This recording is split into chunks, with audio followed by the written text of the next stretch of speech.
Thank you so much for joining me on today's live stream right here on Facebook. As always, if you enjoy these live streams, be sure to visit us at taxsaleacademy.com for much more advanced training when it comes to learning about investing in tax defaulted real estate.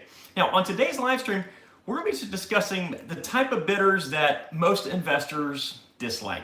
We're talking about the bidders that will just pay too much, the bidders that overpay for the properties, right? Now, some new investors can immediately get very, very frustrated with these type of bidders just because, they go to the auction and then it seems like everybody's overpaying for that property. Now, there are certainly different strategies, different techniques that we teach. We have a few videos here on YouTube and, of course, in the Academy on how to deal with competition and how to attend certain areas where it's not quite that big of a deal. But it's important to understand the mechanics behind why other bidders are willing to pay more money than you are. Part of being a successful tax sale investor is knowing all the different approaches that are available to us, because perhaps maybe it's an approach that you will use at some point in the future. So understanding what these other bidders are approaching, how they're, what their mindset is when they bid what you think is too much money for a piece of property. When you do that, you put yourself in a position to be a much better rounded investor. So in addition to knowing the reasons why the others are bidding so much money, you also understand why these folks won't impact your business in the long run. It might be a short-term hit, it might be a bad auction or here and there, but they aren't going to impact you in the long run in just about every scenario. So in today's live stream, we're going to talk about 5 of the different reasons that people will pay more money than you will. The first one is that I call the clueless bidders. And this one is unfortunately very, very common. They just don't have any clue what they're doing. They heard tax sale and they heard that they can make a lot of money. They go to the auction and they, just pay too much for the property. They grossly overpay for the property. They don't know how to value the properties correctly. They don't know which properties to buy. They don't understand how the process works. Quite literally, they are the poster children for all the videos I make about the beginners that make crazy mistakes, right?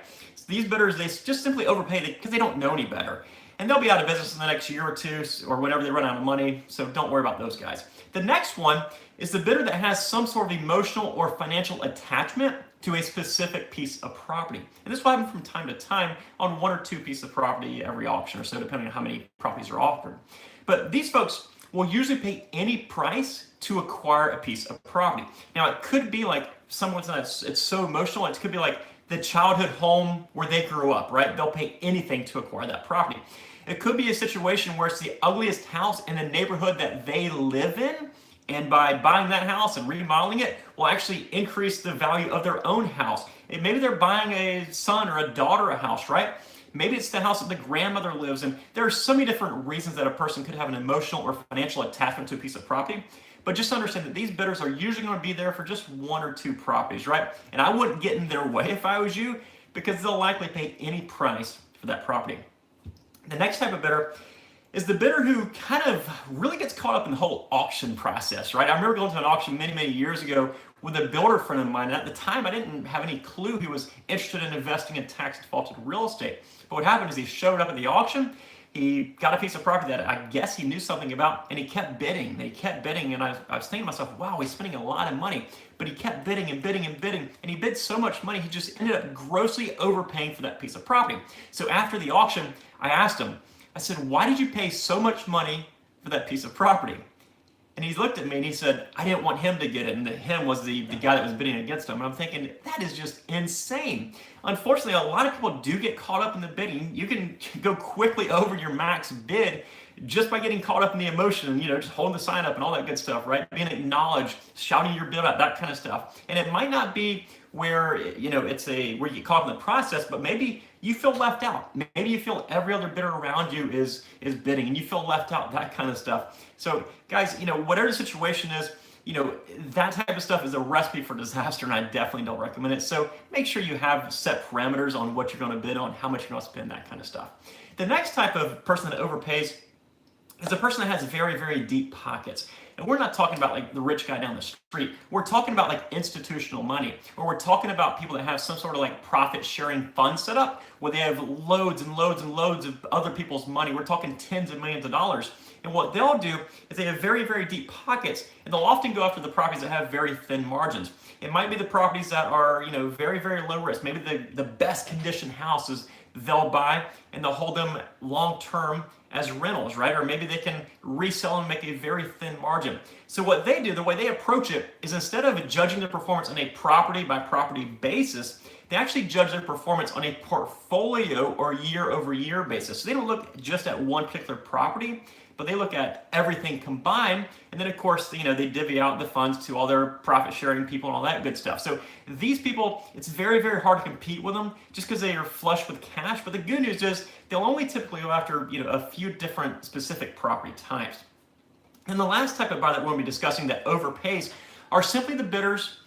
Well, they have different investment objectives than mine and yours, right? And there's nothing wrong with that because you can make money with different objectives. It's easy to judge somebody based on how much money they pay for a piece of property.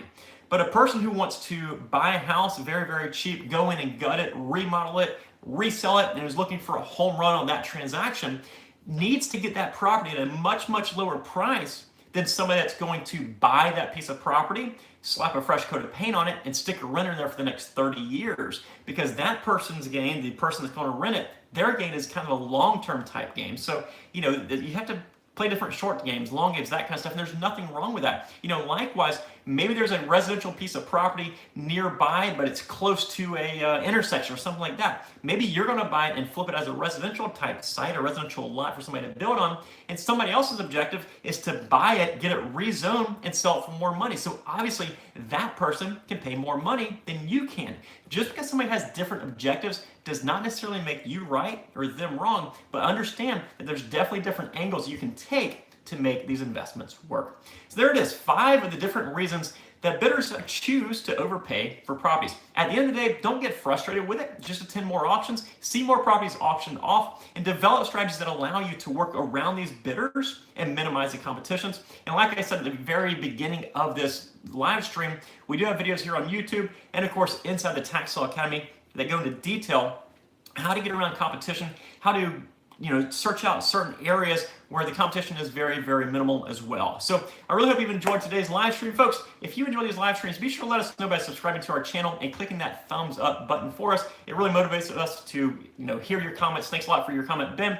Really motivates us to hear your comments, get your thumbs up, and we'll continue making these live streams for you guys. And of course, if these live streams interest you, these are just a tip of the iceberg when it comes to the information that we offer over on TaxSaleAcademy.com. Again, that's TaxSaleAcademy.com. That's it for today, guys. Make it a successful day. Take care. Bye-bye.